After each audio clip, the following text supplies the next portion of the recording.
running fans, jumping fans, throwing fans, all around athletics fans. Welcome to Talking Nobles. How's everybody doing out there on this Monday, April 29th, 2024 for episode number 86? I'm Alex Cuesta. Partner in crime over there is Dave Hyatt. What's going on, brother? I'm still trying to process everything that happened this weekend in the realm of track and field. It was an absolute it was a blast to watch. I was at Penn on Friday. What an amazing experience. And I can't wait to talk about it more as the show goes on. So I want you to give a quick hit, though, because this is your first time in a long time that you've been back.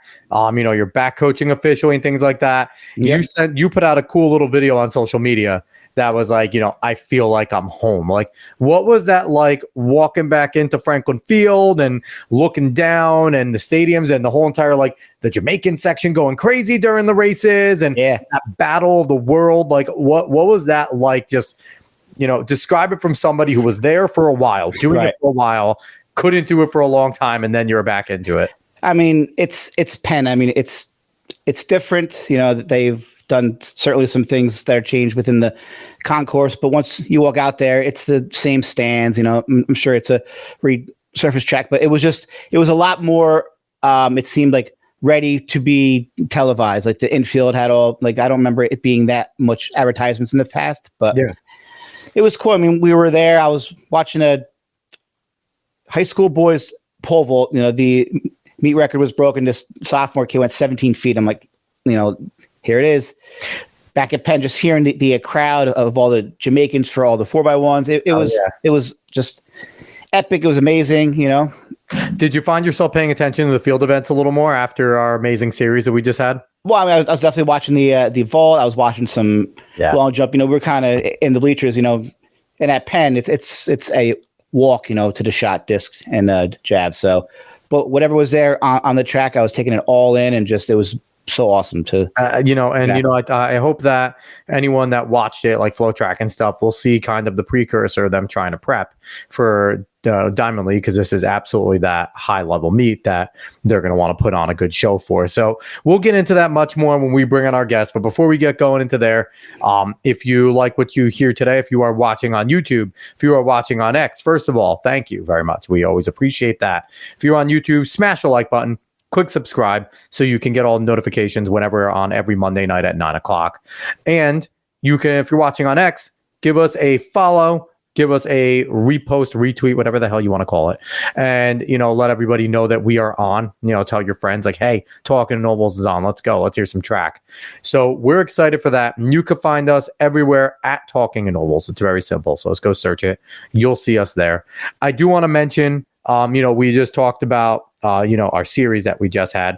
Last week's show closed out our series on the Trackstar.me Olympic Dreams series. And I just want to give a shout out real quick. So I don't remember here. I got to bring it up to all the individuals. Last week we had Derek Holdsworth on. He kind of rounded us out. He was, last but not least, obviously, an amazing 800-meter runner that is on a quest in a, a good field, but definitely an open field that Derek has competed and beat a lot of those guys that are vying for the position. So we are rooting for him over there, but I just want to give a shout out to all the other people that were a part of this campaign. And I'm going to go real quickly and put up on the screen that Give, Send, Go that you can go to support these individuals. Hope Bender, Capers Williamson, Elena Bruckner, Justin Stafford, Matt Ludwig, Tanner Berg. Go look them all up. Go to the Trackstar.me Olympic Dreams Give Send Go, www.givesendgo.com/GBKDF. And if you go there, again, whatever you can give, I think it was awkward every time I did this when they were here, because they were all hard workers, humble people, but they're not here anymore. And I'm going to continue to bring this up, honestly, until the Olympics. Like, this will be a weekly occurrence that we will give this a shout out, because $5, $10, whatever you can give, it goes towards them being able to eat right, being able to train properly. And if you go back, give it a watch, give it a listen, you'll see the type of individuals that you'll be giving to. They're good people, hard workers. You're not going to waste your money supporting these individuals. So if you love track and you want to see this sport grow, absolutely go ahead to that and give to them, because they 100% deserve it. So thank you again, Kirk Berridge, Trackstar.me, for even allowing us to talk to these 7 people, because like I asked Dave, we're looking at Hammer disc, shot, yeah. pole vault, all these things, the multi in a very different way from being educated, javelin, obviously with capers, than, we ever did. So thank you again. Thank you to those 7. We're all big fans of you. And, anyone else that is in that position, pro athlete, that wants to come and get a shout out, if you're trying to promote anything like that, if you have your own gifts and GoFundMe, things like that, come on the show.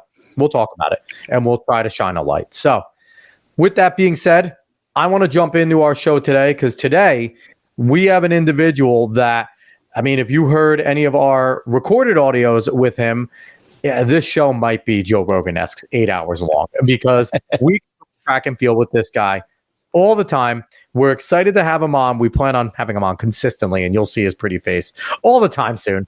He is Jim Lambert, veteran and legendary New Jersey track and field reporter. Jim, what's going on, man? Yo, what's up, guys? Get your NJ track and field on. Penn Relays.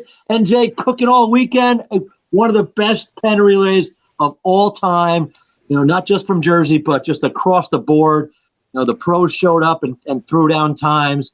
National records are broken. Quincy Wilson, my God, sub 45. Yeah. I want to talk about Quincy. We'll definitely talk about Quincy. Dave and I were having a conversation earlier, and I want to get, I'll jump into it real quick because we're going to talk about Relays. What is your opinion on Quincy? Obviously, he's amazing, right? Wow. He's fantastic and one of the greatest things we've seen in high school in a long time. Mm-hmm.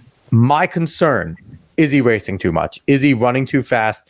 Too young? Are we running a risk of burnout? Because I feel like every month the travel too. He's always traveling all over the country too. And it's becoming bi-weekly almost. Quincy does something amazing. And I fan perspective, I love it. It's the polar opposite of what I was yelling about with Sidney McLaughlin or Lavone and a thing Mo last year. But now I'm like, this kid, he's young. He's extremely talented. But what you got to, as a former coach, Dave and I, when do you start to protect the kid from himself type of deal, right? So what is your opinion on Quincy? He's amazing, bud. The way I look at it is like you said, he races a lot. Yeah. Every time he's on the track, it's can't miss. It's you have to look at it as his coach knows him better than anybody. Yeah. Right. I'm sure they every day talk about the race plans, the training. He hasn't broken down at all. He keeps getting faster. So you have to just look at it. And I don't know his coach, personally, but obviously you just have to put the trust in him that he knows what he's doing with this special gifted athlete. And, like I said, for some people, it works to race a lot. For other people, it doesn't. I think it's just your body type, what you can handle. And, he's handled it so far. And it's this hype and everything. It reminds me of Obi Moore. Obi Moore, yeah. Oh my gosh, yeah. Obi Moore raced a lot too, and and unfortunately, two sub 45 splits in the same day. My God, he was unreal, man. And so it was I watched a documentary on him, and it was it was just sad because like I remember being at Penn and just watching him and his your team just running like sub 310. It was awesome. Yeah. The Obi Moore story is a sad one, and no doubt about it. But with Quincy. He brought everyone to their feet. It was a perfect storm both races. If you saw, let him race. He had teammates fall in both races, and he had no choice but to drop those kind of times to get his team first of all into the final to win their qualifying heat. And then there was a big traffic jam up in one of the handoffs. Oh yeah, I think it was 2-3. It was, and there was a lot of controversy after that. I was over there by the officials' tent, and they had the coach from McNamara, the coach from Bullis, all. Protesting and appealing. It went on for quite a long time before they decided to keep the results where they were. But no doubt, it should. It's a big race. That's an important national level race. And when it comes to a 4x4, you're looking at nationals right there. Just take out, the Jamaican teams, obviously, but you're looking at a preview of high school nationals there. The teams that you're seeing in that final will probably have something to say, come nationals time, depending on which ones they go to, because there's 19, but still, it depends on, but you will see these 4x4s that were at Penn Relays competing for their national title. Oh, yeah. It was a shame, too, because good chance Bullis wins that race if that doesn't happen. He had so much ground to make up. But they spent a lot of time on a decision, and like I said, you want to make sure to get it right. And I don't know if they did or not, but wow, what drama! It was just what a way to end one of the greatest meets ever at Penn. And the thing with Quincy too, like he seems to thrive on it. Like he's not somebody, he's not folding. He's not, shying away from the occasion. He's absolutely somebody that obviously at a young age is already handling this like a professional. Now I said to Dave too, is it part of me wants to save him so he can run at trials? Because because the thing is, he's running a 44. There's a chance that he's definitely going to get splitting, but there's a good chance he gets past prelims because if he runs a 45, and he could sneak in with the good race, and then you have to have the conversation of where does he finish? Is he going to be an alternate or is he on the 4x4 team? Because wouldn't that be amazing? If it's a long year, man. It's a long year, and again. Sydney had to go through that in 2016. Exactly. And that's are we looking for that with a kid that could split 44? Huh? You have pros you're looking to split 44. You're like, Noah split 44 in indoor nationals. That's right. For the 4x4. So it's like he's splitting a similar time that our best sprinter in the country and in the world is doing. So there's something there. No, there's definitely something there. And, he goes in there with no pressure. I mean, probably pressure from within, but I mean, no one's looking at him saying, "Oh, this kid's got to make the team." No, he's going in there with playing with house money, and he has the times now. So absolutely, it's going to be fun to see it play out because there's nothing that grabs the attention of the track and field world like a teenager trying to make the Olympic team. A high school kid trying to make the Olympic team. It doesn't happen very often in this sport, as you guys know.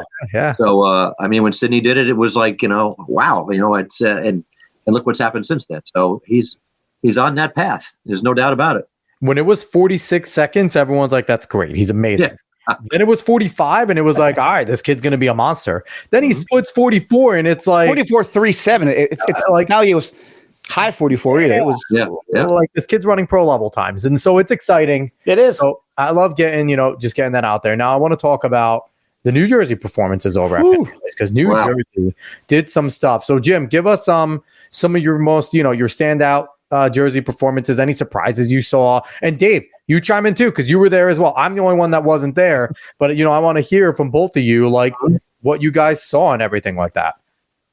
Surprises. Everything I thought from a Jersey standpoint that could happen, pretty much did. The boys DM, CBA Westfield, Jersey duel. You were there Friday. That was fantastic to see. Unfortunately, Ridgefield. I left prior to that, but yeah. Yeah, Ridgefield unfortunately scratched from that DM. They had beaten Westfield by less than a second indoor nationals. So it played out just the way I think everybody kind of thought, based on if you add up the times and things. But surprises, and we'll get more into specifics if you guys want to on that team race, how it played out. But no, top American and both in the circle for the guys. Josh Heisman from St. Rose, Benji Shu from Bergen Catholic. Coming in, we both had shots to contend to win. So to walk out with the gold watch for top American, not surprising at all. And Nick Vina going into the boom. Nick Vina. The only surprise is that it took this long. Right. Yeah. I know it's a wall of fame. It's Penn. It takes a while to get everybody in who deserves it. But that's another thing I want to get into is just, and you may have seen my my tweet about this on my X on this about. I guess I was kind of reflecting on driving home, and this was my 30th Penn Relays. Yeah. And just going through all the moments and all the special athletes that I've seen, and the one thing that stands out to me the most, and for those that didn't see what I posted, it was just the connection that lasts forever between the athletes I covered, and Penn brings that all together. Yep. Yes, it's the greatest baton extravaganza in the world, and people go there to see the times and performances. But for me, just walking around there and just every time I turn around, it's someone I covered in high school, and it's that lifelong bond, of just getting caught up on their life and what they're doing, and it just gives me chills to see them go on to do what they do. We can go on and on forever for the athletes that I've seen that have gone on to the Olympic level. What about that Villanova 4x4 mile? That's another one, right? Jersey, how many? Jersey right there. How about Merv? Yeah. Yes. Villanova knows how to. They know how to run Penn. Villanova has figured out Penn Relays. Honest 4x mile. Finally. Yes. Well, what a surprise. Right. You get drama in an honest 4x mile. Yeah. No, 100%. First time under 16 minutes. Fantastic. Yeah. 3 teams under. I know. It's crazy. It was the perfect storm. And, Yeah, I mean, you hit on the head. I mean, at Nova, as you guys know, the wheel is everything. These guys, these guys have school. Murphy has school records. Dolan's got records. Lang is on his way to breaking records.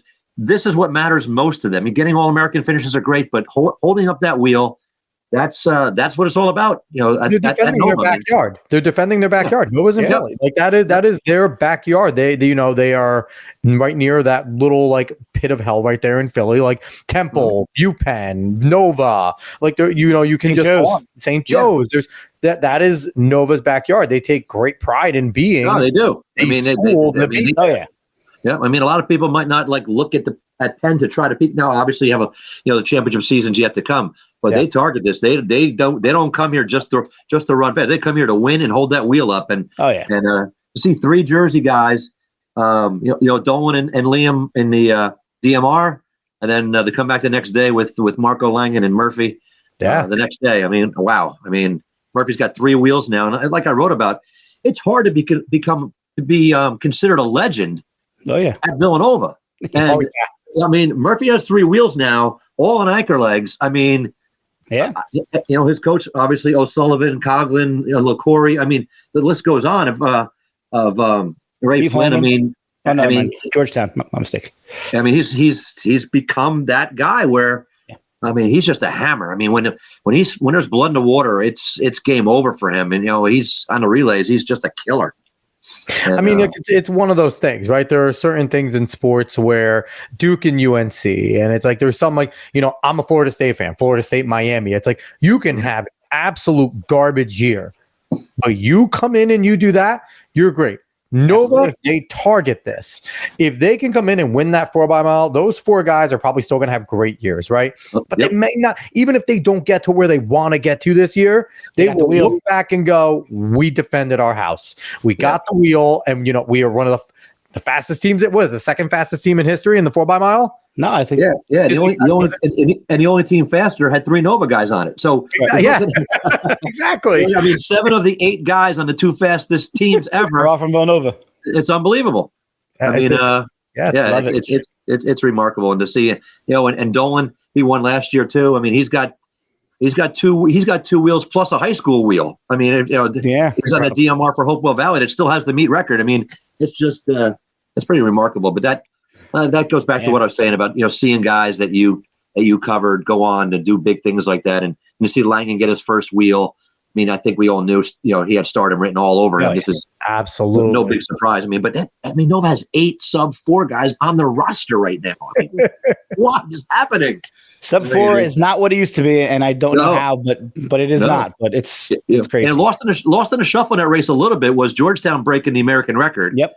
Because Nova's got 2 guys from Ireland on the team. Plus, they had all 4 guys, Georgetown, under 4. I mean, Nova had I think the leadoff guy might have been 400. I mean, like you said, it's nice to see it not be a strategic race. I hated that whole entire. Let's wait and make it an open 400. I always think that's the dumbest thing ever. Oh, we all remember the Cheswick race when they all just jogged. Well, Dave likes that, and he got picked off. Nova picked him off. Deservedly so. But deservedly so. So I always talk about the Union Catholic girls 4x8. Yes, sir. So that was kind of they were expected to win or at least be there, but the fashion that they did it, if I remember correctly, Dave, I think you sent me the splits. What was it? 2 210s, a 211, 211, 210, 207. That is just dominant. That I was saying to Dave, I'm like, that is a college 4x8. That is not a high school 4x8. You put that in colleges at a mid-level D1, they are ecstatic. They're winning their conference with that type of 4x8. Oh, yeah. So what do you take away from what those girls were able to do with the expectations, right? Because the talent's there, obviously, but the expectations are massive. So, and you're close to Union Catholic. So what was it like leading up to that? If you can give us a little bit inside baseball and just being able to go out there and execute. Yeah. I mean, it's been their target for a long time. 843, and changed by Eleanor Roosevelt's been hanging out there since 2008. They just missed it last year. They went 844.98 at Penn, and brought back two legs, King and Hollis. Yep. From last year, Hollis anchored last year. King led off. and they put, 2 freshmen come on board this year, but they're just not normal freshmen. Like, I've seen these kids train. I mean, Paige Shepard, we've talked about her. She's just a special talent. And talking to Coach McCabe, he knew this could happen. They did it solo. I mean, the race was King did a great job. She was in a little box, worked her way out, and then bang, she hit it. Hands off to Hollis in the lead, and Hollis just blew the race wide open. Yep. Hands off to Sophia Thompson, who's dropped. She's like Sophia's incredible herself. Yeah. and she went out, and I think it was like 61 or something ridiculously fast. And she even talked about it. I heard that, and I was like, oh boy. I mean, she was all jacked up, but give that kid credit. If she held it together, I mean, you can blow up right there. I mean, a lot of runners would, but I mean, talking about tough as nails. So her able to hold that together and gave it to Shepard, and she's racing the clock, and she knew what she had to hit, and a solo effort by a freshman on the biggest stage. I mean, she knew we have to break 8:43, and Shepard brought it in and ran it even. I mean, she ran to 63, 64, and like I said, not a surprise at all. But to see the way it unfolded, I mean, to load it up front the way they did with the 2 returning members of the lineup to put the race away, it went exactly the way Coach McCabe hoped it would. And, I mean, I also want to give a shout out to Rumson Fairhaven. Being in I mean, going into it, they had a 210, they are loaded too. Well, Reese Reynolds. I mean, we'll get into Rumson a little bit. I mean, they went 9:04. I mean, Jersey went 1-2 in the qualifying. Yep. In the same race, Union Catholic and Rumson. Rumson went 9:04, which destroyed their school record by 15 seconds at least. Yeah, it's incredible. And they're all underclassmen, Rumson. I mean, they're all back. Yep. And the key thing there is, I mean, that was Clemmy Lily's first race. She her ankle swelled up on her after indoors.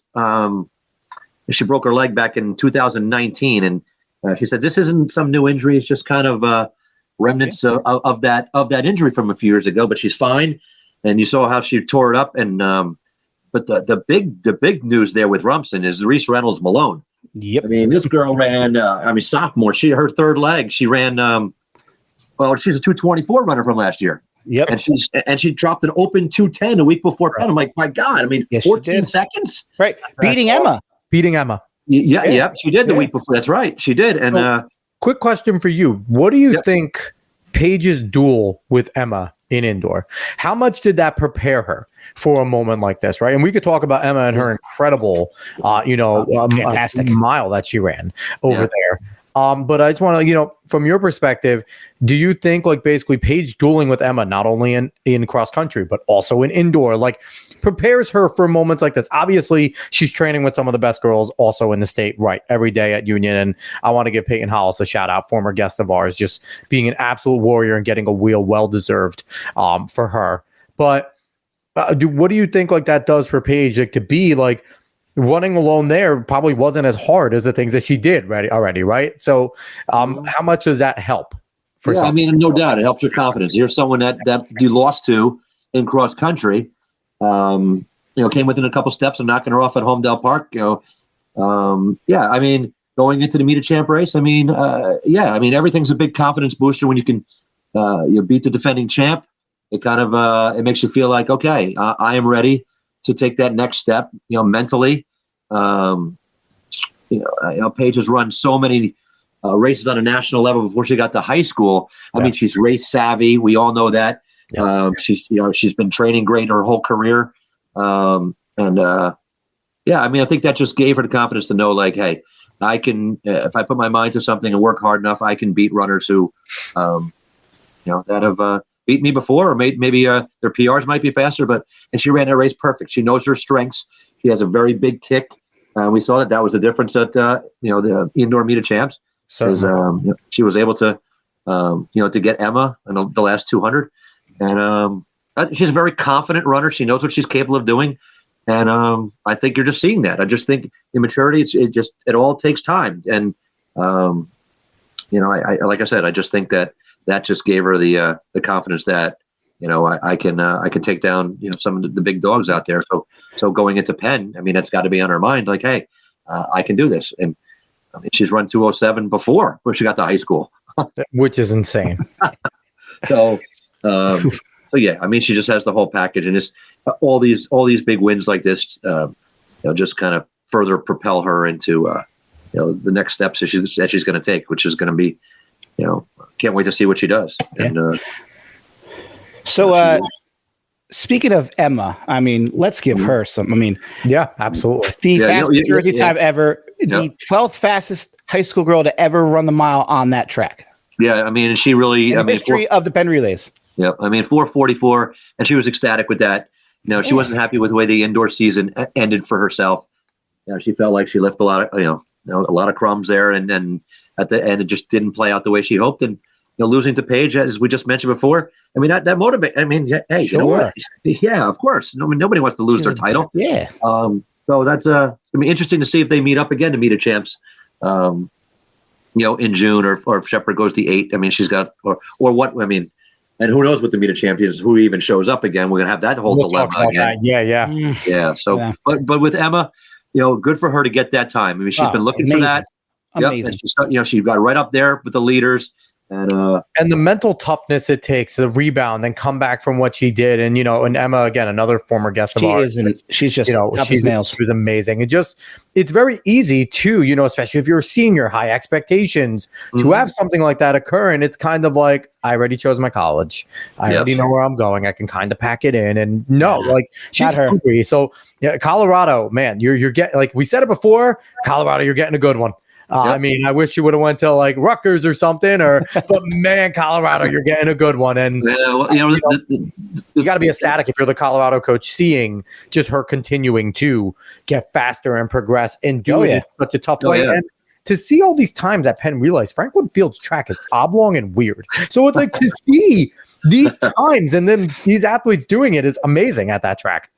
No, it really is. And, with Emma too, we've talked about it before. She just has the heart of a lion. I mean, she just has that iron will, that blue collar, that she's going to do whatever it takes and get whatever she has. She's going to leave it out there, and that's how she runs. I mean, she runs with her heart on her sleeve like that. And I mean, she had that. We saw a rebound for the lost outdoor meet of champs. Julia Scordato got her, and Julia ran a great race.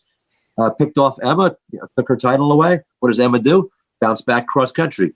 Gets her second straight title. And she loses indoors, meet of champs. That just fuels her fire. Comes out 4:44. Hey, don't forget about me. I'm still right here. And, it shows her maturity at such a young age. It shows just the maturity of. We could tell that when we had her on, though. Absolutely, but I'm not. Yeah, and I'm not going to go out there and win every race. That it's track and field. It doesn't happen. And I think she understands just how talented she is, but also gets there are other athletes out there. Any given day, I can lose even when I'm at my best, but not going to stop me from getting better. And that's something that you absolutely love to see. Well, the best runners are never satisfied, no matter what. You want to keep on dropping your time, whatever it takes. And I mean, that was a big part of the whole Penn Relay weekend. I mean, just every time you looked up, someone from Jersey was just like cooking out there. I mean, it was girls just 3K. What's that? Girls 3K. No, yep. Come on, man, everything. I mean, one thing I jotted down some notes before, and we talked already about the 4x8 girls race. The Union Catholic, the triple. I mean, they used 11 different girls in 3 relays. Yeah, that's the 8:41:20, 46:19. I mean, 3 Championship of America races, 1 team, 11 girls, and then 3:41:75 is the 6th fastest time in Jersey history. I mean, I don't know. I mean, it's going to take a lot of research to figure this out. Maybe someone out there wants to help me out. Feel free to let me know. But I can't come up with a Jersey team anyway that's pulled off that triple, the 4x1, 4x4, 4x8 Championship of America. And U.S. teams, I talked to a lot of people. It's a small number. Jamaican teams, I've seen it happen. Yep. But on the U.S. level, for one program to do that is just unheard of. And, I mean, absolutely. And I'd love to get that number, but I mean, and once again, not surprising, but just to see it all come together. I mean, you guys know as coaches and stuff, you always say if you get all 4 runners on the same day, if everything comes together, never to have it happen in 3 races right there, just remarkable. I mean, and they're all so much young talent. But yeah, I just want to make sure I didn't leave that part out. And on the flip side, on the boys' side, Same thing with Toms River North. I was just going to say, shout out to Toms River North. And that's absolutely, that's both of mine and Dave's rivals being, Manchester and Toms River South. But man, representing for our area right there. Unbelievable. And I love that, their Instagram always tags us in these things on their stories. Yes. And I mentioned to them, your stories go away. Please send us the hard stuff in the messages because we want to give you guys shout outs. Now, we knew Jim was going to be here and the encyclopedia that he is, he was going to let us know. But man, Toms River North, we saw this bubbling, right? Since last season, like indoor, outdoor, they had last spring. And then, now they come back and like indoor, they did some good things. But man, they're a team to watch. Nationally, they are right there. People that weren't paying attention last year. I mean, they made Championship of America 4x8 last year. Yeah. And as I one of the stories I wrote this weekend was about if anyone out there didn't know just how great the Toms River North program is, they do now. I mean, they are on the map nationally. I mean, unfortunately, they got DQ'd in the Northeast final. They had run 41.79. The anchor straight out of his lane. I think he started in 7 and wound up in 8. No, 8 wound up in 7. It happened. It happened. That's racing. But the time, 41.79. I know it's not official, but that's what they ran. 7:51 and change in a 4x8 and 3:16. I mean, wow, holy smokes! Burning. And Mordecai Ford, if you're out there, 5 races in 2 days. This guy ran on all 3 relays. Yep. Mordecai Ford is someone to watch out for. That is a name that individually I think, yes, we've seen them crush it in the relays over the last few years, but I feel like Mordecai is out there and ready to really, he's had some good individual times, but he's hungry. I think he's ready to actually be a major factor. Come the individual stuff as well. Oh, no doubt about it. I mean, the guy's fearless and he's talented and I mean, the whole team. I mean, I talked to them after the 4x4 to talk about their whole weekend. Yeah. They weren't real surprised. They knew they had this kind of ability. Their legs, I mean, got a little tired. I mean, it's a lot of running in 2 days. Hell yeah. Like I said, Ford ran on 5 relays. I mean, they actually pulled him off the 4x1 Northeast final. They ran at 41.79. That doesn't count without him because they needed to save him for the Championship of America races. And they put a guy on who had never taken a 4x1 stick in his life. He's basically 20 minutes. He found out 20 minutes before the race. Coach Barrett's like, hey, we need you out there. They're practicing handoffs and down underneath the stadium, seating there, practicing his handoffs, and they do that. It was just remarkable. And a shout out to Coach Barrett and that Toms River North program. And they were, CBA Westfield had their duel, but top to bottom across the board, they were the Jersey team that really stood out the most. Like I said, across the board. What's funny to me, and I know in Dave's time, South was the dominant Toms River team. Like, you guys were the best team. When I was around from 04 to 07, 03, 07, North was East had some really good middle distance guys because it was Coach Jelly, Steve Iannacone and things like that. Like they East had some good guys to break in, but it was Dan Bingham, it was Pete Hess, it was so many really great North guys from my 4 years there that I remember just looking up to, and it was like, man, North was the Toms River school to battle with. We look at it, but on that staff at North was Matt Jelly coaching at Rutgers, Bob Farrell, head Rutgers coach. They were on that staff coaching those kids at Toms River North. So, the North to Rutgers pipeline seems to be a good one in terms of coaches right now in all their sports. Hey, and look, and speaking of Rutgers, a shout out to what they did this weekend. Yes, 943. They broke like 3 or 4 long school records. Old records. Chloe Timberg is the real deal. Timber, 15-1. You kidding me? She hits the standard. She breaks the facility record. Holy smokes! It just goes to show you keep Jersey talent home, and lo and behold, you have a national level program. If you keep Jersey talent home, it's really that simple. They're doing a great job at it. Tip of the cap to Coach Farrell and Jelly and Corey Crawford and Nicole Traynor. All of these coaches who are doing that. They're doing their best to do that. Every time you turned around, there was Michael Lawson went there last. That's right. They made their presence felt. It's hard to make your presence felt at Penn with some of the powerhouses that come in there, but Rutgers more than showed that they're 943. That block R, block R was proudly shown, and they made an announcement. We're not just gonna break into the Big Ten. We're coming nationally. Like Rutgers is coming nationally. Like not this year, maybe not next, but they are on their way. Yeah. Recruits that they are getting, their recruiting classes. I mean, I was bummed to hear that Carlson's leaving, but NAU.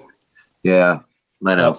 I mean, but here's the thing, though. That's a motivation, right? That's a motivation to become the program that you're getting those transfers. You know what I mean? Like, that's a motivation. Like, and I know they're, Coach Joe and Coach Farrell are never going to tell an individual no, right? Like, they're not going to do that. They're good guys. Right. Yeah. But at the same time, it's motivation. But they can go to athletes they're recruiting and say, obviously Carlson was great at North Hunterdon, but look at how much her times dropped at Rutgers. I mean, yes, Kelly's doing a hell of a job with her. Yep. I don't think a lot of people a few years ago saw this coming. I mean, kind of a Julie Cully trajectory in a sense. Yeah. Same high school. Yeah, exactly. I mean, so like I said, props to Rutgers. I mean, definitely wanted them to know that we see them. I mean, absolutely, and so many fantastic. And now you're really like more than ever, you're having a ton of individuals that you cover going to Rutgers, right? Because I think past 2 years they did a fantastic job getting the nation's top people in their events committing to them. So let's get outdoor meet of champs held at Rutgers, please. Yeah, that would be. I mean, a few years ago, we may have talked about this on one of the other shows you had it when Bill Bruno was the director of track and field for the NJSIA. He was great. He told me he had a done deal with Rutgers, and then COVID hit, and it never happened. And because and I had a lot of people. That'll help make kids want to go there. Like that's where my meet of champs was. It'll introduce you to the school, and you'll see it. And you bring them onto campus. I mean, it's one of the best facilities you can ever see. And so it would be nice, right in the middle of the state, but. Hopefully that can happen. I mean, this year we're down at Pennsauken, looking forward to that. Yeah. Their facility is only a couple years old, and it's fantastic. So good to see South Jersey host that meet in Pennsauken. All right, Jim, it's time. Let's break down this DMR. Yes. All right. A couple of things we touched on earlier, but you brought up Nick Venus. I mean, we'll get back into that, but just about some of the Jersey studs that were there. But we can find time for that. We can circle back, but the boys DMR. Wow, I mean, a lot of times it doesn't go the way it's scripted. Sometimes Jersey loud and proud all up. We've gotten a lot of that. Not to interrupt, but we've gotten a lot of it. This is what we're paying to see, and that's what we get over the last year. Where it's like we're looking forward to Westfield battling CBA, and all 8 athletes come. And they rise and they go to war. And I think it's such a mutual respect now that I feel like each school owes it to the other to continue to push. And the coaches have that mutual respect. The coaches have great respect for each other. I mean, bleeds down into their athletes. Yes. Yeah. I mean, we saw this brewing in cross country, the 2 best distance teams from cross. We know the depth. I mean, CBA's had. God, I forget the number. How many guys have been under 925 in a 2 mile this year? It's like insane. Ridiculous. It's 7 or 8 guys. It's a factory. With a guy running a 843 at the front, And as you guys already know, you had Tefelsky on here too, and he and I texted about this. I mean, the whole Penn relay rule. I mean, we could do a whole show on that. Yeah. About not being able to run in a 4x8 in a DMR, even if it's 4 completely different guys. Right. I mean, that's something I wish that they would look more into. Would go back to how it used to be. I mean, because there was a time where you could run both, right? Yes, there was. I mean, I feel like there should be it was commonplace. There should be a petition system because I kind of understand why they don't. Right? I get that they don't want people to sit there but there should be a petition system where you can show I have 4 different people and it's and show exactly what it is, and then they could decide on a case-by-case basis, but I think that could be something. Don't get me wrong, there's a lot of work that goes into the Penn Relays, and adding more to it may sit there and it's like, jerk, it's easy to say on a podcast, like, come here and help us, but I feel like that might be the fairest way because it's not the first time that we've seen teams, and we see it in New Jersey right now, but I guarantee in other states like your Florida, Georgia, some of these like different groups see it, and that's something that I think we can be a little bit better about. Yeah, especially, I mean, we saw them doing indoors Westfield, a DM in the same meet in a 4x8, drop crazy times, and they would have been a factor with four completely different guys. It would have been a factor in that Championship of America race. I mean, there's no doubt about it. So, yeah, it would be nice if they could. So, did that race break down how you thought? Did anything surprise you? Because 1,200 legs were out there. It was the legs were too even and so stacked up that you knew no one was going to gap anybody. Yeah. I mean, the leadoff legs handed off together, Falkowski and Valencia, and it just became a two-team race almost immediately. And Westfield was hoping to break it. I mean, it's hard to break open a race on a quarter leg. I mean, and the CBA guy hung right with Gayanillo from Westfield, so they switched the lead there by a step. And then the 800 was the one where it kind of shifted somewhat. I mean, when you break down the race and look back on it, for a key move was Connor Clifford with 150 to go on that 800 carry. He was able to get and Daly, he was hammering home too, both of the guys. But Clifford was able to get just 10 meters, and we've seen Avery Keith go under 4:10. Barrett doesn't really his mile PR and stuff. He doesn't run a lot of miles in terms of running the mile. I mean, but after his ridiculous 8:44 out in Arcadia, you had to figure it. You just know you're going to be able to run near 4:10, right? I mean, and it just stayed that way. I mean, it stayed 10 meters. Barrett kept looking up at the. I thought there was a point there where I thought it looked like Avery was gaining some traction, a little bit, and then it just kind of stayed at that point. I mean, they both ran 4:12. Yeah, Keith, of course, he's throwing his surges. Barrett was able to kind of match those and keep that 5 to 10 meter lead. And their times are CBA is the 9th fastest time ever Jersey history. Westfield, I think, is 15. And like I said, a lot of times that race doesn't play out the way you think it's going to. But I think that's exactly the way we saw it. I mean, the fan in me is going to be sad next year when we're not being able to talk about Barrett and Keith going to war and things. And just those two. Because how many times have we said, Barrett versus Keith? It comes out, one gets one by a step, one gets the other, and it's been. Yeah. So back and forth, and it's so much fun. And then you go and occasionally Jimmy was choosing and things like that. Like it's just I'm sad that next year we're not going to be able to say those things. And that Ridge couldn't run. Yes. Because then you would have had three Jersey teams. Well, I'm glad you brought that up again. We touched on that earlier. Not having Ridgefield in a race with the 404 anchor, Hergenrother right there. I mean, it changes everything for those two teams. So. 100%. They don't have to worry about anybody because they're just racing themselves, and it's in the back of your mind. If you got a 404 guy back there, you have to. They're not going to run 412 up front. They're going to have to run faster. Someone's going to have to take a chance. Yeah. And Keith ran a 409 indoors because he knew this guy was breathing down his neck. The guy they'll be future teammates at Princeton. Yep.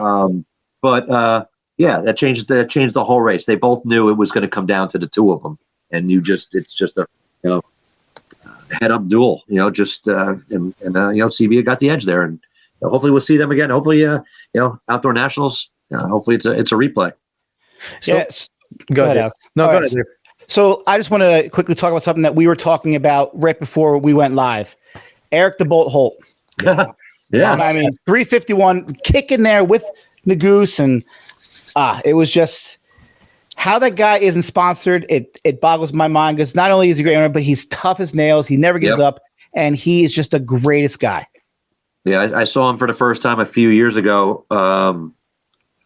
The big mile that they have in Monmouth, every Monmouth year. Mile, whatever. Yeah, and that's really he ever since then he's dry. You look at him, you think how much faster can he go? Because the guy literally dies on the track every time he runs. I mean, He's always arms are all over the place. He's always crashing over the line and rolling around. But the end result, he keeps getting faster. And somebody wake up out there and show him some money, show him some love.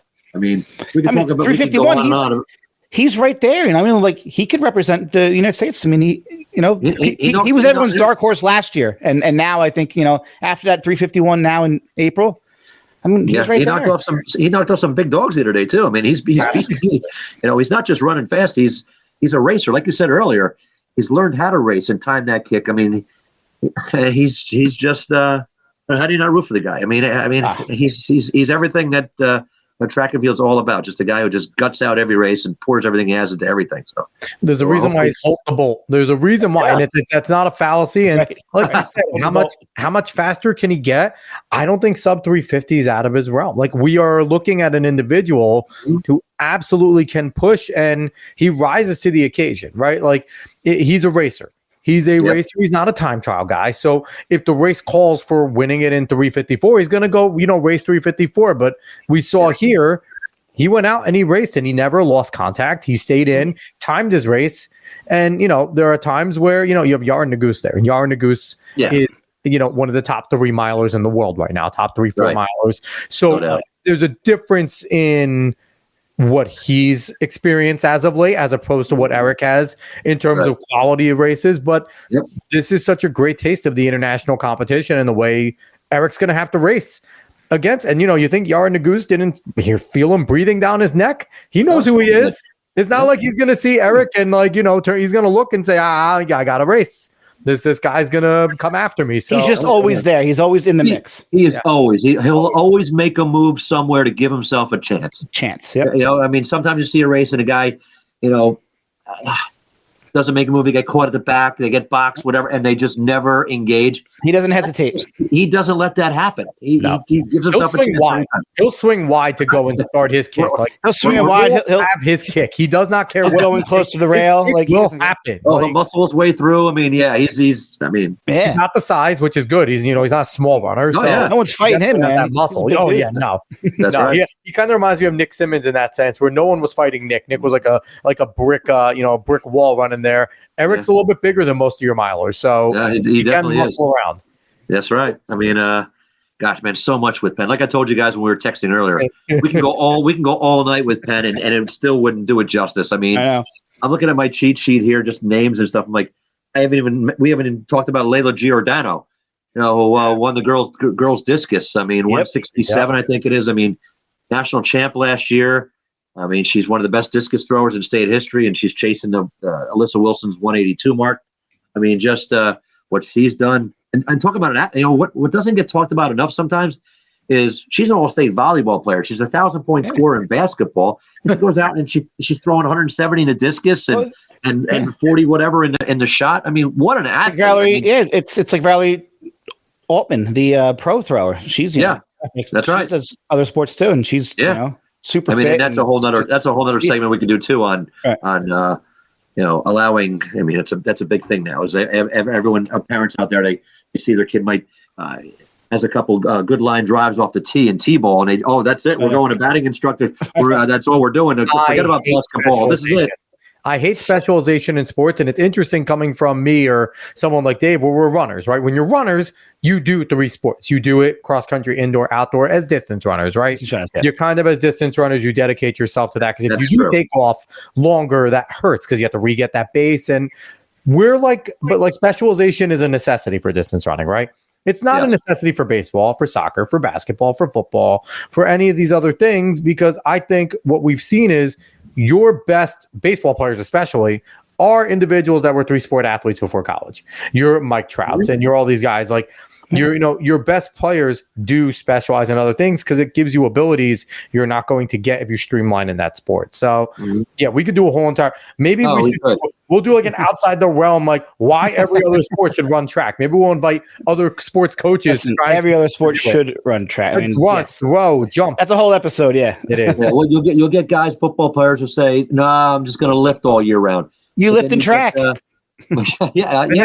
And then you're wondering why your kick step isn't as good as an offensive lineman, because your feet aren't good. Where if you were learning how to spin in the shot and disc, you'd have great feet. So this gives me a great idea, coach, too. Bouncing this around gives me a great idea to put together a list of the all-state football players that also were all-state track athletes. The guys that did both. Just lately, Jabril Peppers jumps out to at me right now. Malachi. Well, right now, Malachi. Ron Dane, Heisman Trophy winner. He had the state record in it. Malachi, I mean, there's a great list. Malachi, he's going to play football in college. He's going to Syracuse. I mean, Manchester had Mason Jones, who was a late bloomer to football and was one of our best receivers of all time in 1 year, and then took third in the triple and barely was not a big track guy either. Just a uber talented individual, also 1,000-point scorer in basketball. And Jordan Torney, currently playing overseas. Jordan Torney, another one, basketball player, 1,000-point scorer, and great multi-athlete over in UConn. And current coach over at Monmouth. So we could make that could be a fun list. That could be, but you know, you have time. You have time to write that list, or that would be such a long list, but fun. Yeah, I mean, I will find a time for that because it's we would love to do a special show about why more athletes should compete in track. Yeah, I mean, no argument for me.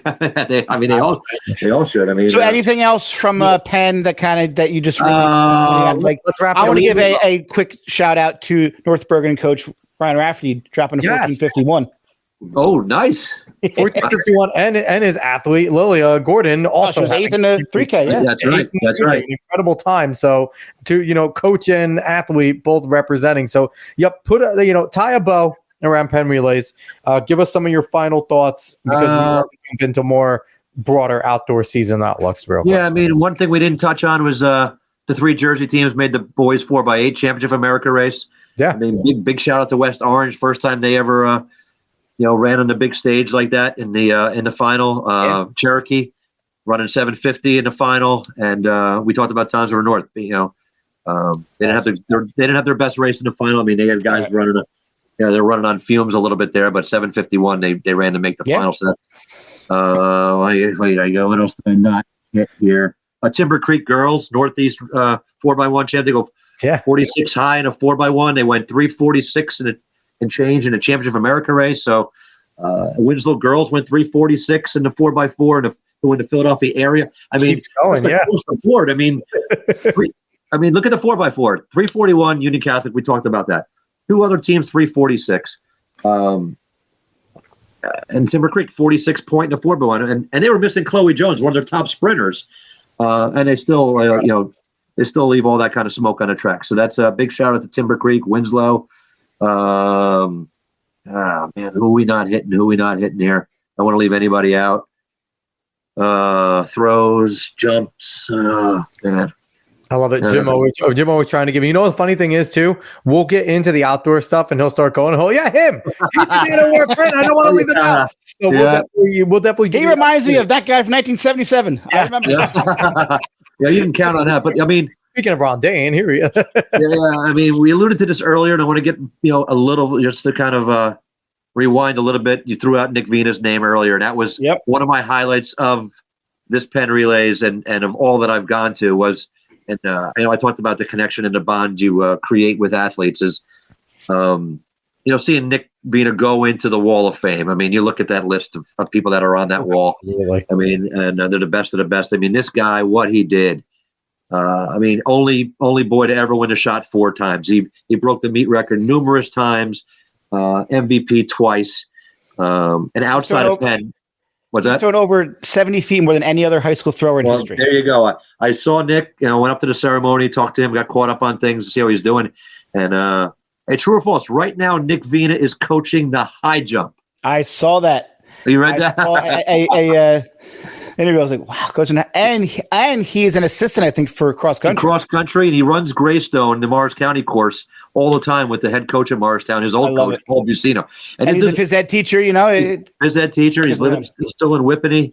And that's one thing I remember about Nick that stands out is he was one of the very few throwers I ever saw warm up before meets with all the distance guys. I mean, he would run basically a mile just because he just loved the team so much, and he was just different. And but you hit it on the head before, Dave, when you talked about how many times he threw over 70 feet. I go up to the ceremony.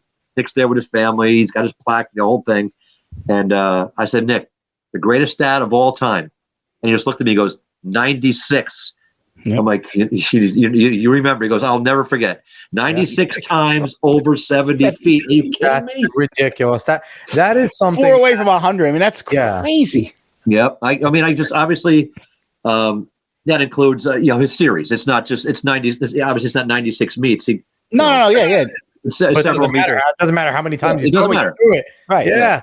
I mean, man. Like we had on Jordan Geist, who I think threw like a little bit further. He was like 76 feet in high school, and we were talking a little bit about Nick afterwards. He's like, wow. He's like, we all aspired to that's throw what took that. down. He took down Nick's record at Penn. He did. Yeah. Before we jump into more outdoor stuff, I just want to again give a shout out to everybody watching over on X and over on YouTube. If you're watching on YouTube, we are going to continue our mission. We want more subscribers, don't we, Dave? We want to get over to 50. We're currently sitting at 22. So if everyone watching now were to go and subscribe and tell your friends, we would easily get to that number. So please go do that. Go subscribe on YouTube. Tell your friends. Get us over 50. And then switching gears over to X, if you're watching on X, again, thank you. Give us a follow. Give us a repost of this. But also send Jim a question. Right there, send Jim a question, definitely. But we're sitting at just a little over 1,022 followers. I want to get to 1,500. So let's go. Let's go. Let's keep going. Let's get us up to 1,500. I know we could do it. There's enough track fans out there. So, but yeah, we appreciate everyone for watching. Please send, like Dave said, you have a question for Jim, send it over there. You have a question for Dave and I. You just want to tell us we're ugly and you like watching us and we're ugly every week. That's cool. We'll be ugly. But we have awesome guests. So that's what matters. So, I want to jump into outdoor in general. Smash the like button. Tell them again. Smash the like button. Smash that like button. There it is. Boom. Smash the like button on YouTube. Share the show with your friends. All that type of good stuff. So outdoor. What are we expecting right now from the outdoor season? Now, what is Penn Relays going to springboard? What do you see going on as it shapes up right now? Chaos. The match. There's so much there. The matchups we're going to see and the records that athletes are chasing. We mentioned Malachi James earlier. Johnny Dwyer from Washington broke the state record indoors. That state outdoor record in 100. It's been around for a while. Jamar Irvin, a little controversy about when he broke that record, and he kind of that he jumped and he caught a flyer there, but. Those guys have the potential to get that record. It's 10:30. Danny Johnson has it.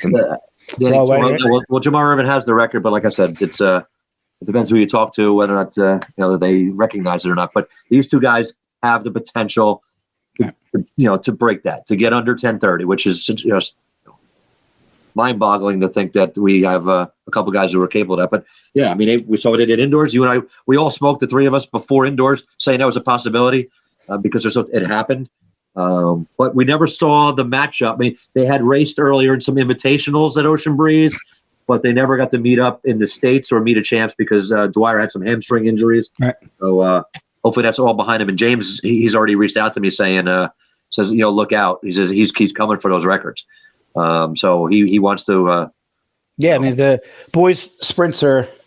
No, I know, and I think some people, and he's kind of flying under the radar because he got hurt last year.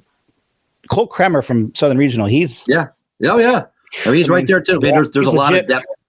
There's a lot of depth there. Marchand and from Leonia to 400. How low is he going to go? We talked about Quincy Wilson earlier, who's one of the only guys that beat Quincy Wilson this year indoor season was Marchand. I think that was a 500 at an early meet at the Armory, but that's when. Everyone kind of woke up and said, "Hey, who's this guy from Leonia? They don't even have an indoor program. This guy just beat Quincy Wilson, for Pete's sake." So watch for him to drop some ridiculous quarters. It's going to be fun to watch. Can we get a guy under 150 in the 8? Luke Shaglin, I think he was 151 low. Obviously, the stud from Morris Knowles, and we saw Barrett and Keith both go 412. We know Schusen can drop one. How low are they going to go? In that 1600 and the 32. 32. There's just go event by event. Benji Shu, we talked about Shu, being a top American at Penn in the discus. I asked him point blank. I'm like, hey, you're at 204.11 he threw a couple weeks ago. I said, what's the target right now? And he said, that's state record. He goes, every time I go out there, that's what I want. He's got a ways to go, but I love it. I don't know. I've learned a long time ago that you don't put limits on guys. Absolutely not. 20 Mattis is 218.4. We all know, Mattis, two-time Olympian. Still throwing great. It's still throwing great. Yeah, trying to make another Olympic team this year.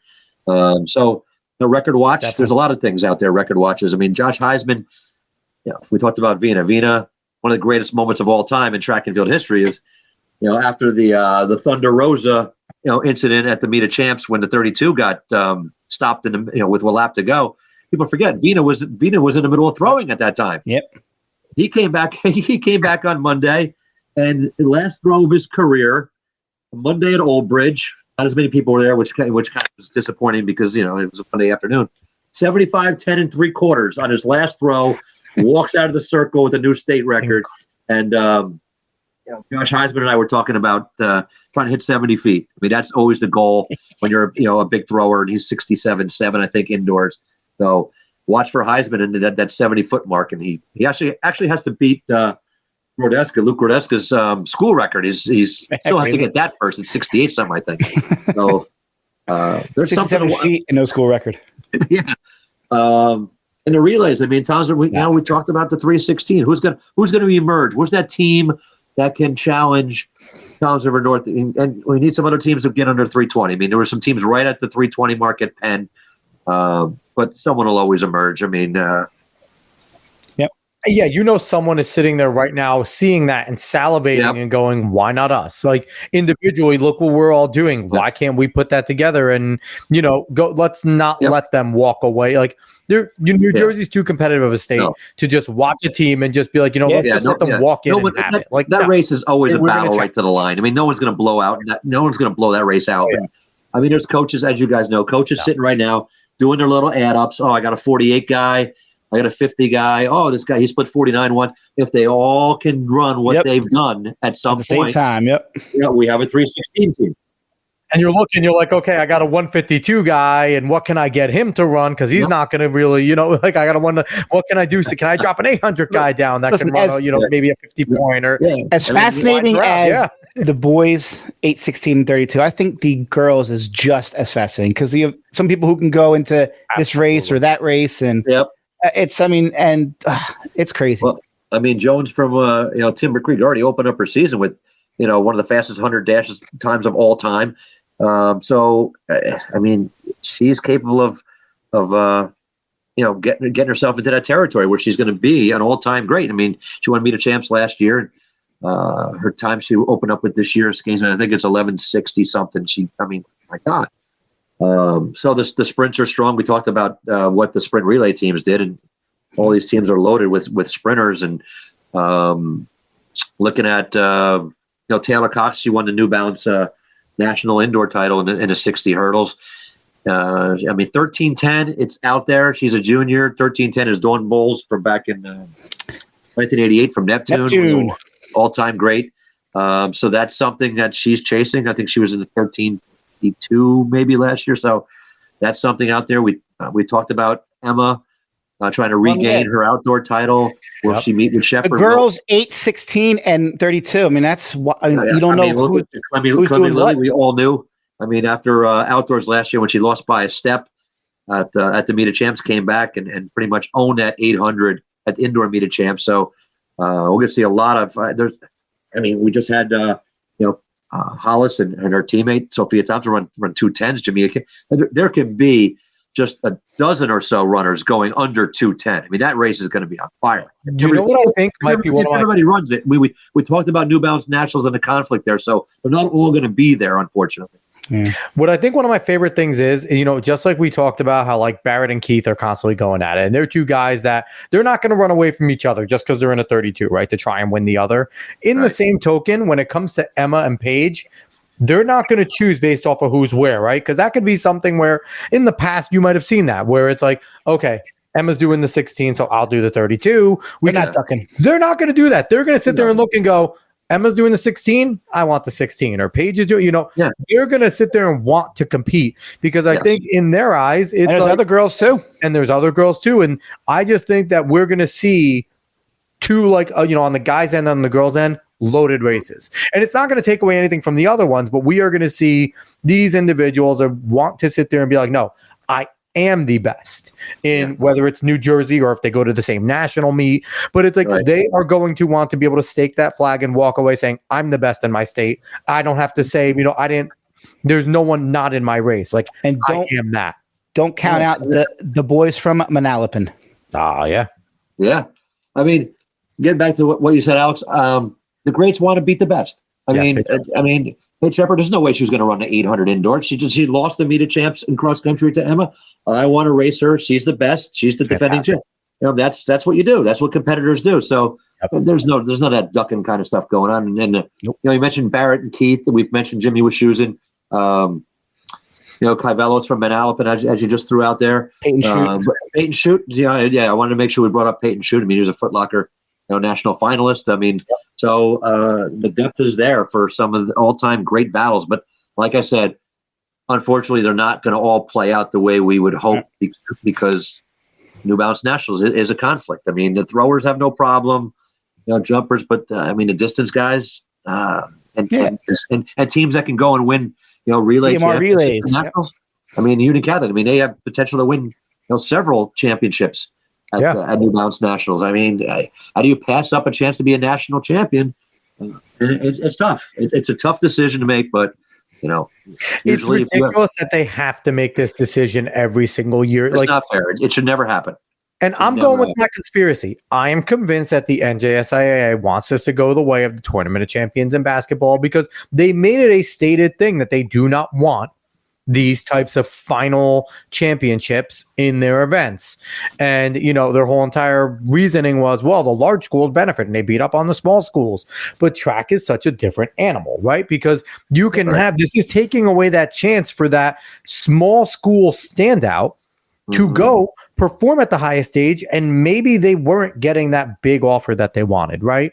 And now, boom, meet a champs, here comes the late offer, or you know what I mean? So it definitely would help, and even for that junior or that sophomore. But I think the issue is more with the officials. I think the whole thing we talked about, I mean, this happened a couple years ago with cross country. I mean, they no longer, give out, trophy for the winning team at Meet of Champions in cross country. It's so incredible. They bring up the team. They bring up the first place team, and they give them all medals. And I mean, we could talk forever about how wrong I feel that is. I mean, you're having the race and you're scoring it.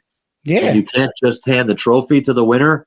It leaves an empty feeling leaving Homedale Park. We know who won. Everyone knows who won. Right. So no one leaves like wondering. But it's always been the individuals get the medals. You earn an individual medal and you earn a team trophy, which is, and then you think that's ridiculous is what other cross country race aren't they awarding a team champion, right? You go and you win those invitationals and you have that and you're the champion. And there's trophies that are sitting in trophy cases at schools for championships.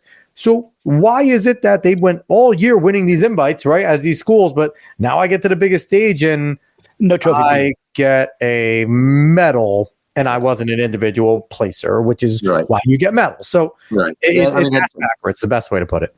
I mean, there's not too many people in the community happy with that, and I don't know if it'll ever go back, but that brings me to my point about outdoor Meet of Champs. I don't really think the state wants that to go away. I don't think. Yeah. I mean, swimming has an individual Meet of Champions also. There's no team scoring involved. I know, but there was never team scoring involved, so that's fine. No, there's never team scoring involved. But it's just I don't know. You can't end the season. I mean, hypothetically, you could do it, but thankfully, there's been no talk about ending the track season after the group meet. But the whole dilemma came when, I mean, the Meet of Champs used to be on a Wednesday, the first Wednesday of June, and you guys we have talked about this before. Move Memorial Day weekend. I know officials. I get it all. That's the issue apparently, but I mean, we did it for how many years? Move it up to before Memorial Day weekend. I'm a Monmouth County guy. If you have to cancel the short conference because you have sectionals. Okay, no one goes to the short conference anymore anyway. So my thing is, there's a way to do it. Let's do it. Yeah, it worked. It worked for how many decades did it work without any issues? I have no idea. Everybody, you'd run on a Wednesday and you'd have a week and a half before New Balance Nationals. That was the schedule. Right. You know, but also that way, like you have leeway in case there is a fire. You know, like yeah. So like, I mean, think about it. Last year, you were having championships decided without finals in jumps. Like it was 3 jumps, and then there was no finals. Like this is a championship meet, and you're having kids like not go to a final. So, and we had the 1 day group meet because of the scheduling. So there wasn't that. There wasn't that. There was nothing built in. There was no backup plan. There was no built-in snow day. No, there wasn't. There wasn't a plan there, and that was unfortunate that it all got jammed together, and it was a mess. And I will say this though, kudos to the athletes that have continued to go to meet a champs though, because even though some have been quote unquote down, we still see state records go down. We still see national level times, like national top 10s, and that is without the quote unquote big dogs some of the time. So it's like that just goes to show the depth of New Jersey, right? You still take away some of the big time runners, and here they are coming out. And, you always see now like top 10 US, top 10, and that constantly is going on. So that is just a tribute to how great of a state for track and field New Jersey is, that even though they're getting screwed by, the fact that the scheduling conflict, they're, the coaches and athletes are still talented and good enough that they will continue to put up great times in a great meet, which maybe works to the detriment, right, of us clamoring to change it. Because if you're New Jersey, you're looking at this going, well, what are you complaining about? You're still getting a high-level nationally touted meet, even without these individuals that go to nationals. So it's like, and then you have these athletes that run the meet and then get right on a bus and go to nationals right away, which is unfair to them as well. So it's a mess, and it needs to get resolved. It really does. I forget what team it was last year. Was it Haddonfield that ran at the Meet of Champs, and they got right on a bus and had to go to Franklin Field? I forget what a lot of teams were shuttling back and forth. Yeah, and I mean, athletes and coaches shouldn't have to decide. It and comes like down you said, if you have a chance to win a New Balance national championship, you don't go to Meet a Champs, right? If you're CBA and you're Westfield and you have these great relays and things like that, and you have a chance to go and win a national championship, you're not putting your individual, and the kids aren't going to want to do it either. It's definitely hard to pass up. Absolutely. And especially if it's New Balances, right? Like Nikes are big, Adidas they exist. But it's like if it's New Balances. And it's at Franklin Field. You have a shot to be the legitimate national champion of the country, which I'm sorry to Nike. No shot at those athletes, no shot at Adidas, but the national champion is at New Balances every year. And I don't care what the times are. That is the national championship. So I agree 100%. But hopefully this is something that gets resolved, because a lot of states don't have a Meet of Champs. I'm running down to crowning someone the best in the state in their events. I mean, a lot of states don't have it, and it's what makes New Jersey great. Don't take away what makes it great, and it's there. Keep it, but find a way to work the schedule out. I know I keep beating the same drum, but it worked forever. Why change it? And and what I think we need to do. Sorry, Dave, real quick is no. I'm saying he's right. Why change it? I have no idea why. So what we need to do is, and I don't know how much we're going to have any sort of change, but I am pining to go and now get an official. That is going to be my goal. Jim, if you have any connections to the officials, we would love to have I don't care if it's a veteran, I don't care if it's a young one, I don't care who it is. Their perspective. Somebody from an official to come on, not only give their perspective, but also convince some people out there why they should become an official, right? If you love track and field, if you love New Jersey track and field. We need younger officials. We need officials under the age of 733 that are still giving their time since 1920. And it's like, and kudos to them. They are amazing. I have nothing against the individuals that were there when I was there. But the bottom line is they are the ones giving their time. So the people that get mad at officials because they're old and they don't move fast, well, where are you? Yeah. Where are you that, as a parent or as a former athlete or as a whatever, giving their time if you just love this sport and you want to help kids, instead of complaining about it, go do something about it. Yeah, right. Even if you can give them a meet or two a year, that is a meet or two. Available. Yes. Even if you give them a meet or two a year, that is a meet or two that they don't have to get somebody else. Or even if you just pinpoint, like, hey, I'll be available for Meet of Champs if you do it on that earlier day. If you want to do it on Memorial Day, I'll give up my time. If there's 3 or 4 of you out there, that is massive, because then they could field the officials and this would be solved.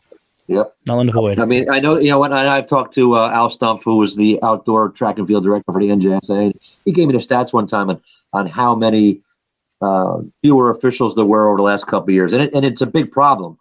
COVID had to scare a lot of them away because a lot of them were elderly, and that was a big scare during COVID. It is a problem. I mean, fortunately, this year, one of the things that I like is that the non-publics have their own site this year, and they went back to they're going to Stockton for non-public A and B together, because those double groups and non-public together in the same. It was just too much. And we talked to some of the coaches that we're friends with, and they were not happy with that scheduling, and it was unfair. It was unfair to the athletes and the coaches the way that they scheduled that up. Hey guys, I am going to walk with my laptop. I just got a battery low sign, so I am going to run upstairs to plug in.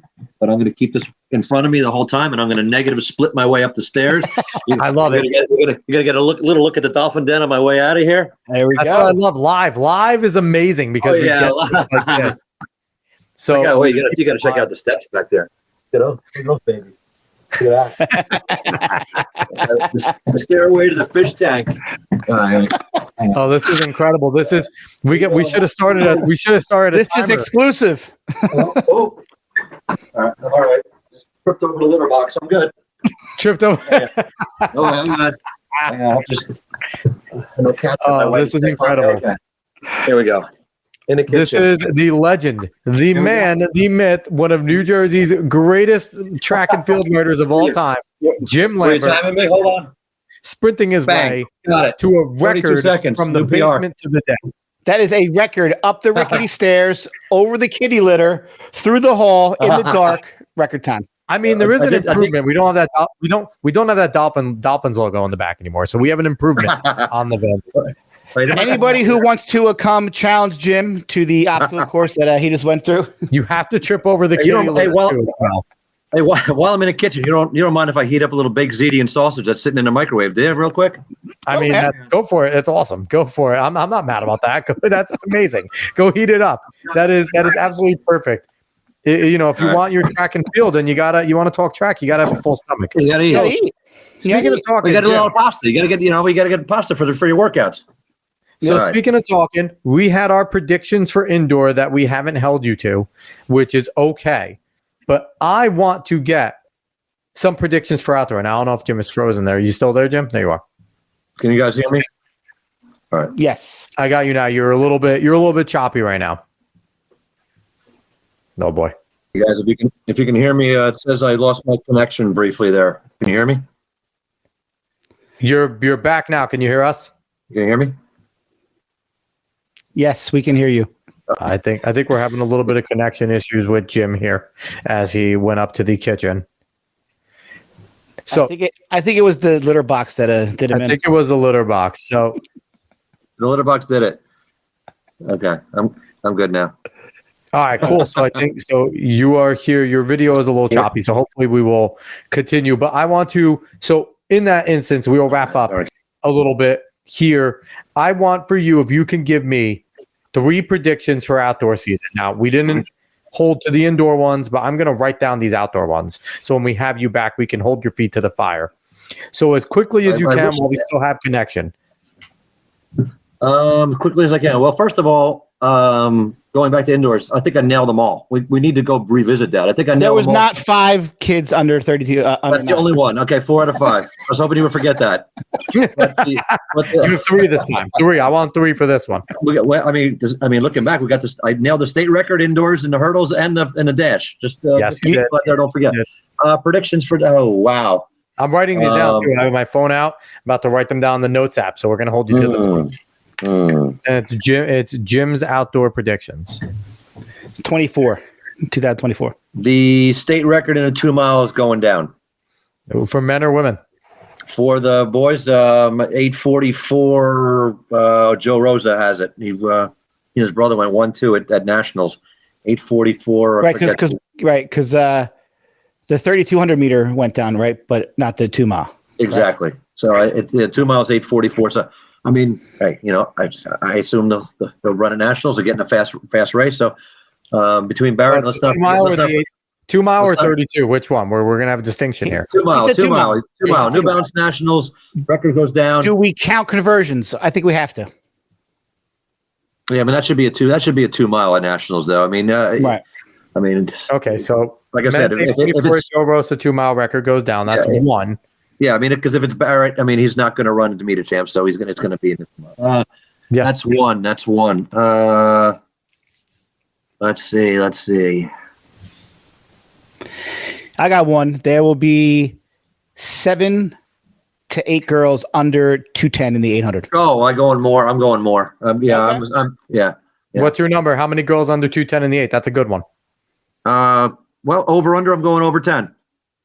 How about that? We set it at 10. Dave goes under. I go over. Okay. All right. Loser buys Jamaican beef patties at Penn Relays next year. That's Sounds a good idea. So over 10 girls sub 210. I say there'll be less than 10. He says, well, 10's going to be a push.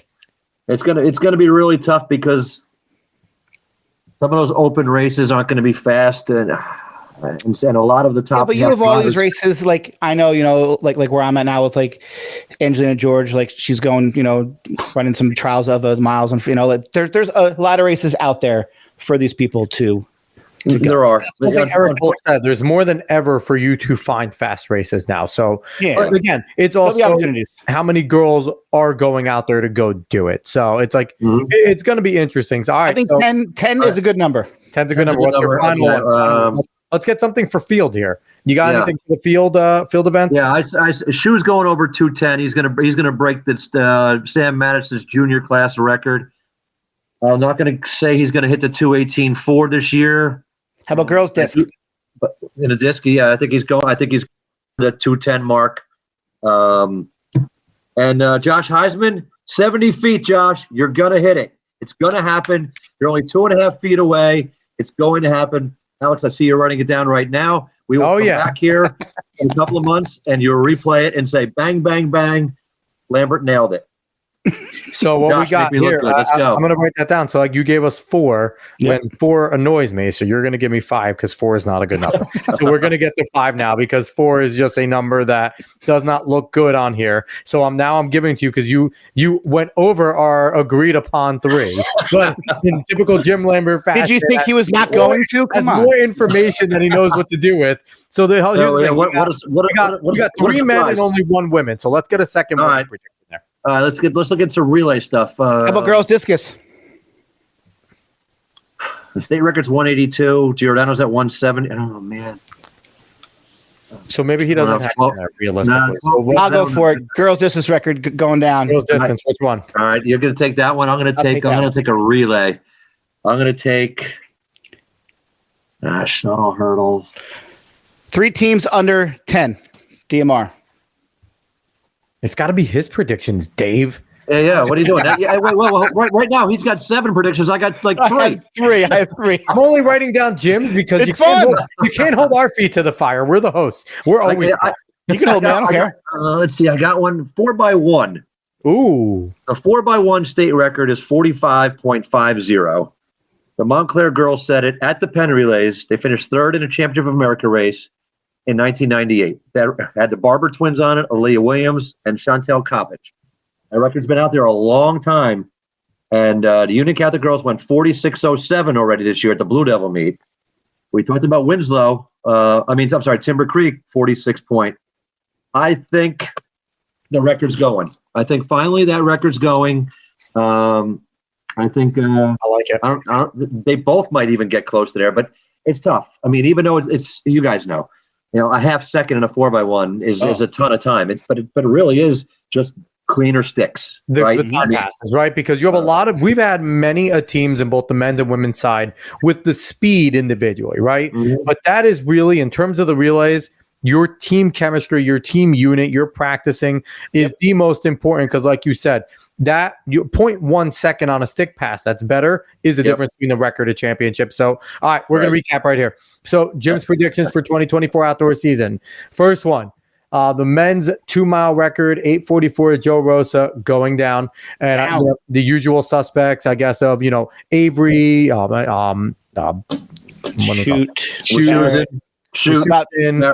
About 4 guys from CBA, something like that. Yeah. Oh my God. Yeah, we're gonna have like 9 people that break it. So, so our prediction number 2, over. So Jim has the over on 10 girls being sub 210 in the 800. Dave has the under. Here's a question: what if they run 210? Is that like a? We said sub 210. Okay. We said sub 210, so it needs to be 209.999999 is counts. Even though I never ever counted like the 0.9s, that always made me mad. But anyway, so number 3, you have Shu going over 210 in the disc. That is that one there. You have Heisman hitting 70 feet in the shot, and then your last one in the 4x1 for the ladies, the 45.50 for Montclair girls is going down.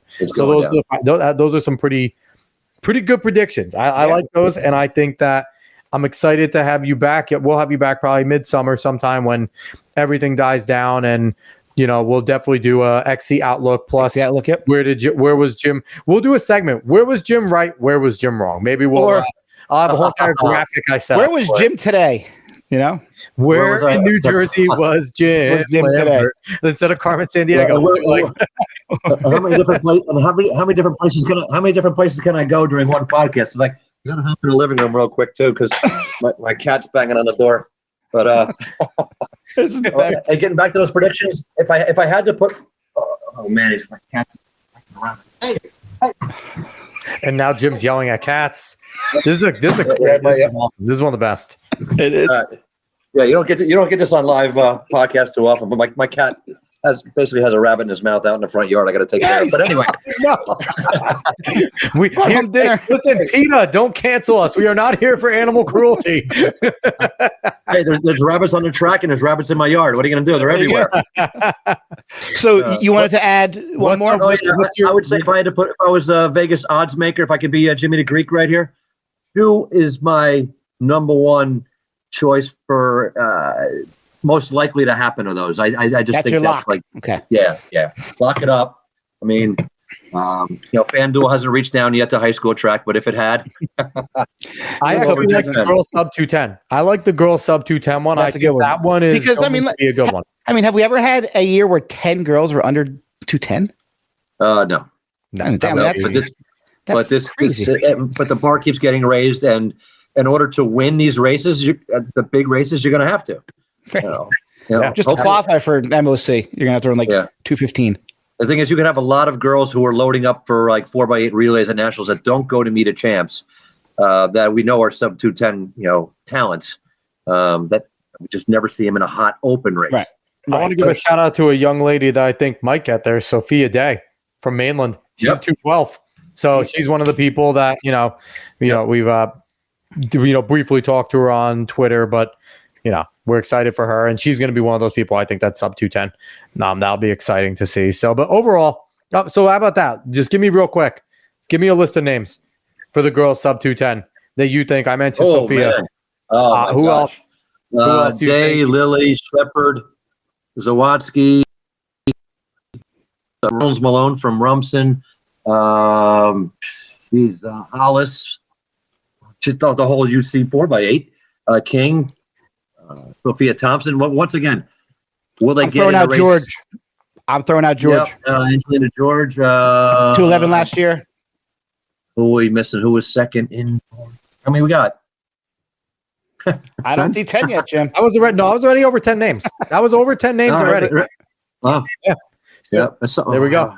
Who are we missing? Who? Lily, right? You got all 10. The Rumson girls. We already got over 10 there. So. Yep. But all right, Jim. Done deal. We appreciate you jumping on, man. This was always lots of fun having you on the show. Obstacle courses and everything. It was great. Your first time ever live, and you absolutely did not disappoint because you never disappoint. No, hey, so once again, you know what? You guys have a great show, and it's always an honor to come on and share my thoughts and what I know and get all my predictions right and have Dave hold me Jamaican beef patties and whatever else, and a night is the 10 to run out now and save a rabbit, but you never. I mean, it was great. I mean, rabbit. I tripped over a litter box, and we made predictions, and it's we talked about the greatest sport in the world. So yes, we did. Get better than that.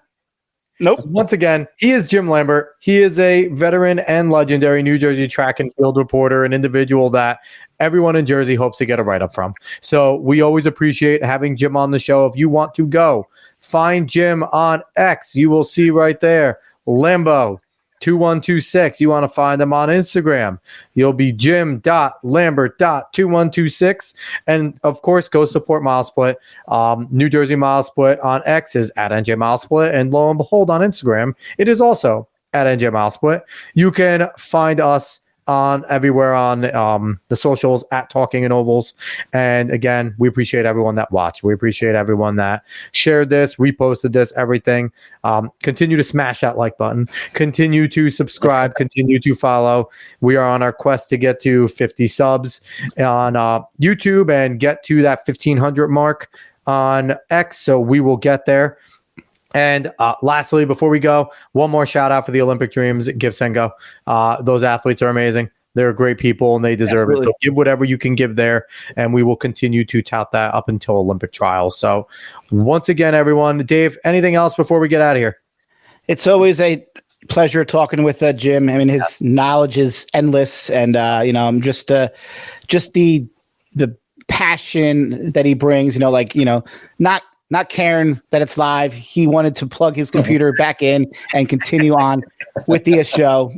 Jim, always an absolute pleasure. Thank you. No, hey, the show must go on no matter what.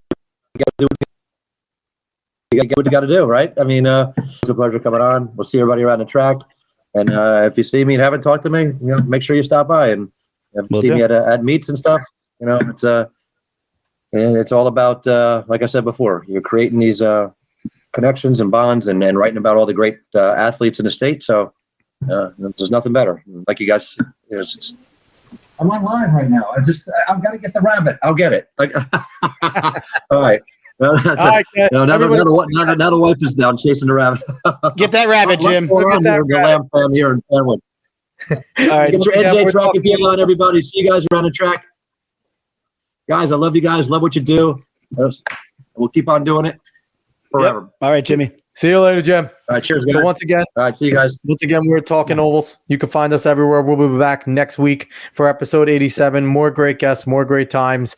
I don't know if we could top Jim, but we will try, everybody. So long. See you next week. Bye, everyone.